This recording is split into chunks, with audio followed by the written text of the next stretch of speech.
नमस्कार, सुप्रभात।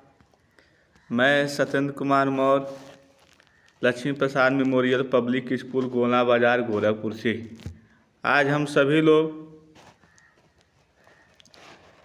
जयनंद कुमार जी द्वारा लिखित बाजार दर्शन नामक शीर्षक का अध्ययन करेंगे। बाजार दर्शन का शाब्दिक अर्थ से ही पता चलता है कि बाजार का दर्शन अर्थात बाजार दर्शन दो शब्दों से मिलकर बनता है। बाजार धन दर्शन, बाजार का दर्शन यानी देखना। इस तरह से हम यह कह सकते हैं कि बाजार जहाँ वस्तुओं का संग्रह होता है, समावेश होता है, जहाँ पर व्यक्ति अपनी आवश्यकता के अनुसार वस्तुओं को खरीदारी करने के लिए जाता है, ऐसे जगहों को हम बाजार के नाम से जानते हैं। तो फिर इसमें दर्शन शब्द का क्या औचित्य है? जब बाजार मनुष्य के लिए बना हुआ है और मनुष्य बाजार के माध्यम से अपनी आवश्यकताओं को पूरा करता है, तो फिर दर्शन शब्द, इसी दर्शन शब्द के माध्यम से जयनंद कुमार जी बाजार के उस औचित्य को समझाने का प्रयास करते हैं कि किस प्रकार से बाजार का जो जादू है वह किसी व्यक्ति के यदि सर पर चढ़ जाए तो वह बाजार के आकर्षण से, बाजार के उस मुग्धता से या बाजार जो अनावश्यक वस्तुओं को लेने के लिए व्यक्ति को विवश कर देता है, उसके आकर्षण से वह किस प्रकार से बाहर निकल सकता है। इस तरह से इस पाठ में यह बताने का प्रयास किया गया है कि आखिर बाजार किस प्रकार से लोगों के मनोवृत्तियों को अपने तरफ आकर्षित कर लेता है, किस तरह से लोगों को अपने तरफ खींचता है कि आओ मुझे खरीदो, मैं तुम्हारे घर की वस्तु हूँ, मैं तुम्हारे घर की ज़रूरत हूँ, तो मुझे अपने घर ले चलो। किस तरह से बाजार लोगों के मनोभावनाओं को अपनी तरफ आकर्षित करने का प्रयास करता है। देखिए, बाजार दर्शन जयनंद का एक महत्वपूर्ण निबंध है जिसमें गहरी वैचारिकता और साहित्य सुलभ लालित्य का दुर्लभ संयोग देखा जा सकता है। और इस तरह से हम यह कह सकते हैं कि हिंदी में उपभोक्तावाद एवं बाजारवाद पर व्यापक चर्चा पिछले 1-1.5 दशक पहले से शुरू हो गई है कि व्यक्ति को विज्ञापनों पर नहीं जाना चाहिए। विज्ञापन व्यक्ति के मन को भ्रमित कर देते हैं और हमें भ्रमित वाले विज्ञापनों के में कभी नहीं जाना चाहिए। लेकिन फिलहाल हम यह कह सकते हैं कि बाजार व्यक्ति की वो आवश्यक वस्तुओं का संग्रह होता है जिससे व्यक्ति यदि चाह कर भी यदि उससे दूर रहना चाहे तो रह नहीं सकता। इस तरह से वह बताते हैं कि बाजार की जादुई ताकत कैसे हमें अपना गुलाम बना लेती है। अगर हम अपनी आवश्यकताओं को ठीक ठाक समझकर बाजार का उपयोग करें तो उसका लाभ उठा सकते हैं। यदि हम अपनी आवश्यकताओं को ठीक ठाक समझकर यदि उसका हम लाभ उठा सकते हैं, लेकिन अगर हम ज़रूरतों को तय कर बाजार में जाने के बजाय उसकी तमक चमक दमक में फंस गए तो असंतोष तीसरा ईर्ष्या से घायल कर हमें सदा के लिए बेकार बना सकता है। इस मूल भाव को जयनंद कुमार ने भांत से समझाने की कोशिश की है, कहीं दार्शनिक अंदाज में तो कहीं किस्साओं में, यानी कहानी किस्सा सुनाकर। इसी क्रम में केवल बाजार का पोषण करने वाले अर्थशास्त्र को उन्होंने अनिल शास्त्र बताया। यानी कहते हैं कि यदि बाजार का हम दर्शन या बाजार के बारे में हम बस यह समझें कि और शास्त्र के माध्यम से ही जान सकते हैं कि मार्केट क्या है, बाजार क्या है, तो ये गलत है, ये हमारा भ्रम है। बाजार पर 1.5 दशक पहले से रचनाओं के माध्यम से लेखक अपने विचारों के माध्यम से लोगों को जागरूक करने का प्रयास करता है कि बाजार वह आमंत्रण होता है जिसे हम अपनी आवश्यकता के हिसाब से स्वीकार करते हैं। यदि हम बिना आवश्यकता के बाजार का आमंत्रण स्वीकार करना शुरू कर देंगे तो क्या होगा, आगे जनन कुमार जी बताते हैं। क्या बताते हैं, देखिए।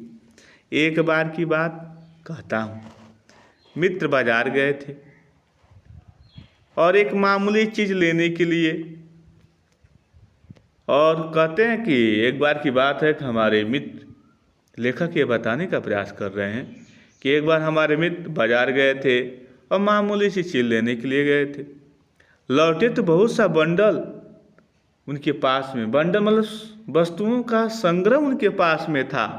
मैंने कहा यह क्या, मैंने कहा यह क्या है, इतनी वस्तुएं कैसे ले ली? बोले यह जो साथ थी, यह तो जो किसके लिए है? उनकी पत्नी के लिए है, यानी मेरी पत्नी साथ थी। उनका आशा था कि यह पत्नी की महिमा है, वस्तुओं को ज़्यादा खरीदना ये पत्नी का प्रभाव है। उस महिमा का मैं कायल हूँ, मैं तो इसे महिमा का कायल हूँ। अर्थात कहते हैं कि किस प्रकार से, और इस तरह से वह बताने का प्रयास करते हैं कि मैं तो अपने पत्नी के इसी कायल मतलब दीवाना हूँ, खरीदारी का। आदिकाल से इस विषय में पति से पत्नी की ही प्रमुखता प्रमाणित है। आदिकाल से भी हम देखें तो खरीदारी के मामले में जो पत्नियां हैं वह पति से काफ़ी आगे हैं।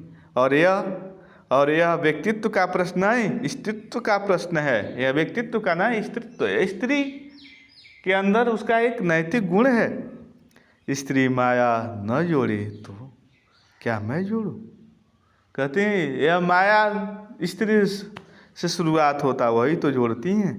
फिर भी सच है, और वह यह कि इस बात में पत्नी के ओट ली जाती है, फिर भी हर बात में पत्नी की राय ली जाती है। मूल में एक और तत्व की महिमा सविशेष है, वह तत्व है मनी व्यय, अर्थात पैसे की गर्मी या एनर्जी।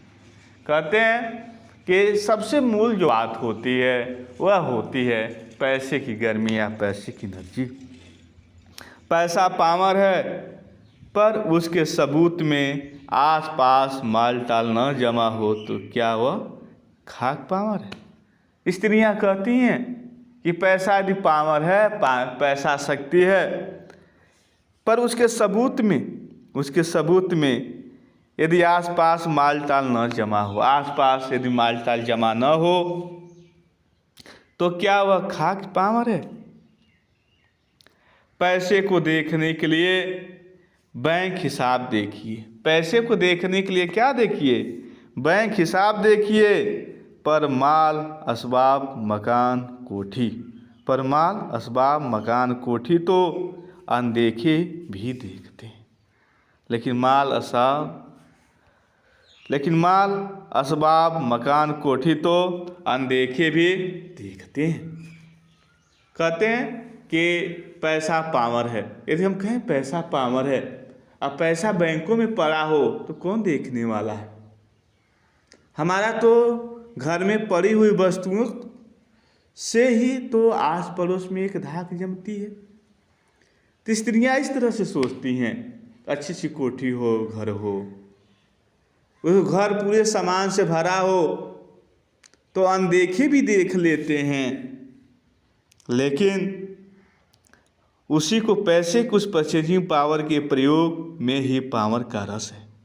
लेकिन नहीं, लोग संयमी भी होते हैं। लेखक कहते हैं स्त्रियां इस तरह से सोचती हैं कि बैंकों में तो लोग पैसे देखने के लिए नहीं जाएंगे, घर में सामान पड़े रहेंगे तो उसी से हमारा परचेजिंग पावर दिखाई देगा। लेकिन कुछ लोग संयमी भी होते हैं जो फिजूल सामान को फिजूल समझते हैं। जो फिजूल तो सामान कोई होता नहीं है। तो फिजूल सामान होता क्या है? तो जिसकी हमें आवश्यकता न हो वही तो फिजूल है, वही मेरे लिए फिजूल है। वे पैसा बहाते नहीं, कहते हैं जिन वस्तुओं की आवश्यकता घर में नहीं है उसके ऊपर वो पैसा बहाते नहीं हैं और बुद्धिमान होते हैं। बुद्धि और संयम पूर्वक वह पैसे को जोड़ते जाते हैं। बुद्धि पूर्वक और संयम पूर्वक वह पैसे को जोड़ते जाते हैं। वह पैसे की पावर को इतना निश्चय समझते हैं, वह पैसे की पावर को इतना निश्चय समझते हैं कि उसके प्रयोग की परीक्षा उन्हें दरकार नहीं है। उनके प्रयोग की परीक्षा उन्हें दरकार नहीं है। बस खुद पैसे को जुटा होने पर उनका मन गर्व से भरा फूला रहता है। कहते हैं जो समाज के संयमी और बुद्धिमान व्यक्ति होते हैं वह व्यक्ति फिजूल खरीदारी में पैसे को बहाते नहीं हैं, बल्कि वह एक निश्चित काम के निश्चित उद्देश्य को प्राप्त करने के लिए अपने पैसे को बड़े नाप और उस कार्य का मूल्यांकन करके नाप तौल कर उसको लगाते हैं। उनका मन अंदर ही अंदर प्रफुल्लित होता है कि मेरे पास इतने पैसे हैं। फिर मैंने कहा यह कितना सामान ले आए, मैंने कहा यह कितना सामान ले आए। मित्र से बोले, मित्र ने सामने मनी बैग फैला दिया और कहा यह देखिए रेल टिकट के लिए भी बचा, यह देखिए सब उड़ गया, अब रेल टिकट के लिए भी बचा। कहते हैं यह देखो मेरा मनी बैग मतलब बटुआ देखो, इसमें इतने पैसे थे सब के सब उड़ गए, अब इसमें तो रेल के टिकट के लिए भी पैसे नहीं बचे हैं। मैंने तब तय माना कि पैसा होता और सामान आता। यदि मेरे पास पैसे हों तो बाजार का कोई भी सामान फिजूल नहीं लगता है। जिसकी आवश्यकता नहीं है वह भी सामान आ जाएगा। वह सामान ज़रूरत की तरफ देखकर नहीं आया, अपनी परचेजिंग पावर के अनुपात में आया है। लेकिन ठहरिए, इस सिलसिले में एक और भी महत्व का तथ्य है जिसे नहीं भूलना चाहिए, उसका भी इस कर्तव्य में बहुत कुछ हाथ है। वह महत्व है बाजार। मैंने कहा यह इतना कुछ नाहक ले आए, मैंने उनसे कहा इतना कुछ नाहक ले आए। अरे जिसकी आवश्यकता नहीं थी उसको क्यों लाए घर पे? फिर होता क्या है? मित्र बोले कुछ न पूछो, बाजार है कि शैतान का जाल है। कहते हैं हे मित्र कुछ मत पूछो, बाजार है कि शैतान का जाल है। ऐसा सजा कर माल रखते हैं कि बेहया ही हो जो न फंसे। ऐसा सजा के माल रखते हैं कि बेहया ही होगा। बेहया मतलब कि दृढ़ी निश्चयी व्यक्ति होगा, वही इस बाजार के चक्कर में नहीं फंसेगा। नहीं तो बाजार में वस्तुओं को दुकानदार इस तरह से सजा के रखते हैं कि बड़ा दृढ़ी व्यक्ति होगा, वही नहीं फंसेगा। मैंने मन में कहा ठीक, बाजार आमंत्रित करता है कि आओ मुझे लूटो और लूटो। बाजार आमंत्रित करता है यानी आग्रह करता है, बुलाता है, क्या कहता है? आओ मुझे लूटो, आओ मुझे लूटो और लूटो। सब भूल जाओ, मुझे देखो, सब को भूल जाओ, मुझे बस देखो। मेरा रूप और किसके लिए? बाजार की वस्तुएं मुख्य भाषा में कह रही हैं मेरा रूप किसके लिए है, मेरा उपयोग किसके लिए? मैं तुम्हारे लिए हूँ, मैं तुम्हारे लिए बनी हूँ, फिर मुझे बाजार में क्यों छोड़े हुए हो? मैं तुम्हारे घर की हूँ, फिर मुझे बाजार में क्यों हूँ? नहीं कुछ चाहते, यदि तुम मुझे नहीं ले जाना चाहते हो तो कोई बात नहीं, एक बार तो भी मुझे देखने में क्या हर्ज है? लेकिन एक बार तो मुझे देख सकते हो ना। यानी लेखक कहते हैं कि बाजार की वस्तुएं आमंत्रित करती हैं मूक भाषा में, और कहती हैं कि मैं तुम्हारे लिए बनी हूँ, तुम्हारे उपयोग के लिए बनी हूँ। फिर मैं इस बाजार में क्यों हूँ, अपने घर क्यों नहीं ले चल रहे हो? यदि तुम मुझे अभी नहीं ले जाना चाहते हो तो कोई बात नहीं, देखने में क्या हर्ज है, एक बार मुझे देख तो लो। अजी आओ भी, कहती हैं अरे आओ भी। मन व्यक्ति जब असमंजस में पड़ जाता है क्या करें, तो बस फिर कहते अरे आओ भी, देखने में क्या लगता है। इस आमंत्रण में यह खूबी है कि आग्रह नहीं है, आग्रह तिरस्कार जगाता है, और इस तरह से वस्तुओं को देखने के उद्देश्य से हम चले जाते। लेकिन ऊंचे बाजार का आमंत्रण मुख होता है, लेकिन बड़ी बड़ी जो बाजारें होती हैं उनका जो आमंत्रण जो होता है मूक होता है, और उससे चाह जगती है। मूक रहती हैं लेकिन उनका आकर्षण बहुत तेजी से जगाता है। चाह मतलब अभाव। चौक बाजार में खड़े होकर आदमी को लगने लगता है कि उसके अपने पास काफ़ी नहीं है। क्यों? उसके पास जब चौक बाजार में आदमी खड़ा हो जाता है, बाजार के बीचों बीच में खड़ा हो जाता है, और जब वस्तुओं को देखता है तब उसके मन में लगता है कि मेरे घर ये भी वस्तु नहीं है, मेरे घर इस भी वस्तु का अभाव है। चौक बाजार में खड़े होकर आदमी को लगने लगता है उसके अपने पास काफ़ी नहीं है, और चाहिए और चाहिए। वह सोचता और चाहिए, मेरे घर ये भी वस्तु नहीं है, मेरे घर वो भी वस्तु नहीं है, मेरे घर इसकी भी आवश्यकता है, मेरे घर उसकी भी आवश्यकता है। इस द्वंद्व में वह वस्तुओं का जो संग्रह है उसके मन में चलना शुरू हो जाता है। मेरे यहाँ कितना परिमित है, मैं कितना सीमित हूँ, परिमित कितना छोटा सा वस्तु का भाग है, और यहाँ कितना अंतुलित है वो, लेकिन यहाँ तो इतना ज़्यादा है कि तुलना हम नहीं कर सकते। वो अफसोस व्यक्त करते हो। कोई अपने को न जाने तो बाजार का यह चौक उसे कामना से विकल बना छोड़े। कामना मतलब इच्छा। यदि कोई व्यक्ति अपने हैसियत, अपनी औकात, अपने परचेजिंग पावर के बारे में न समझे तो ये जो बाजार है उसे कामना से विकल बना छोड़े। ये जो बाजार की इच्छा है उसे विकल बना के छोड़े। विकल क्यों? पागल। विकल क्यों? पागल। असंतोष, तृष्णा और ईर्ष्या से घायल कर मनुष्य को सदा के लिए, असंतोष, तृष्णा और से घायल कर मनुष्य को सदा के लिए यह बेकार बना डाल सकता है।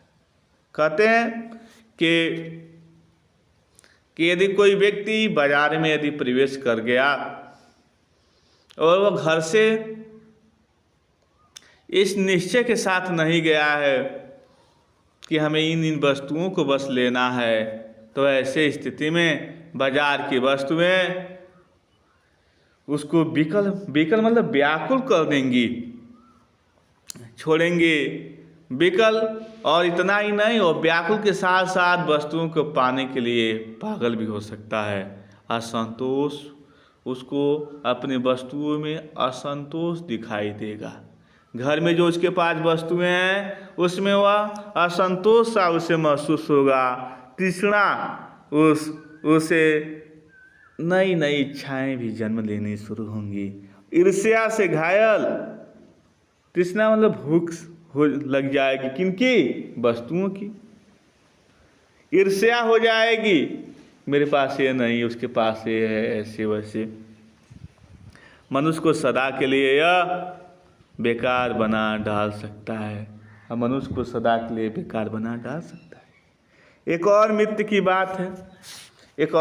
बात है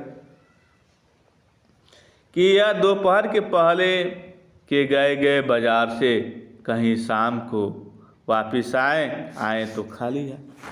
हमारे दूसरे मित्र भी जो बाजार गए, सुबह से गए, शाम को, दोपहर से गए, शाम को आए तो खाली हाथ। मैंने पूछा, भाई तुम खाली हाथ क्यों आ गए? तो आइए ऊपर की लाइनों को देखें एक बार कि जयनेंद्र कुमार जी क्या बताने का प्रयास कर रहे हैं। जयनेंद्र कुमार जी इसमें यह बताने का प्रयास कर रहे हैं कि किस प्रकार से जो बाजार का जो जादू होता है, वह जब व्यक्ति के ऊपर चढ़ जाता है तो व्यक्ति अपने पास जो वस्तुएं उसके पास रहती हैं, उन वस्तुओं में वह अपने आप को संकुचित महसूस करता है और यह सोचता है कि यह वस्तु मेरे पास नहीं है, यह वस्तुओं का अभाव है, मेरे पास तो कुछ नहीं है। इस तरह से वह जो बाजार की जो वस्तुओं का जो व्याकुलता है वह इस हद तक गुजरती है कि व्यक्ति कभी कभी पागल होने के भी कगार पर आ जाता है, अर्थात उन वस्तुओं में किसी प्रकार का उसका मन नहीं लगता। इस तरह से हम देखेंगे कि जयनेंद्र कुमार जी हमें यह बताने का प्रयास करते हैं कि किस प्रकार से वह उस व्यक्ति के परचेजिंग पावर के, यानी समाज में दो तरह के व्यक्तियों का उन्होंने इसमें जिक्र करने का प्रयास करते हैं। पहले किस्म के व्यक्ति होते हैं जो संयमी और बुद्धिमान होते हैं, वह अपने पैसे का उपयोग सकारात्मक कार्यों में करने का प्रयास करते हैं। वहीं समाज का जो दूसरा पहलू होता है वह यह सोचता है कि बाजार में यदि वस्तुएं हैं तो हमारे घर के लिए वह बनी हुई हैं, उन्हें हमारे घर आना चाहिए, और वह अपने परचेजिंग पावर का इस्तेमाल करता है और इस तरह से वह यह कहता है कि बहुत ज़्यादा पैसे हों तो वह पैसे बैंक में रहेंगे तो कोई बैंक अकाउंट या खाता के माध्यम से थोड़ी पैसे देखने के लिए आएगा। अच्छे घर हो, द्वार हो, सामान का जमावड़ा हो, तो इससे लोगों के बीच में एक धाक बनती है और इस तरह से हमारे परचेजिंग पावर लोगों में दिखाई देते हैं। तो इस तरह से वह यह बताने का प्रयास करते हैं। आज की वीडियो में इतना ही, अगले वीडियो में हम आपको पूरा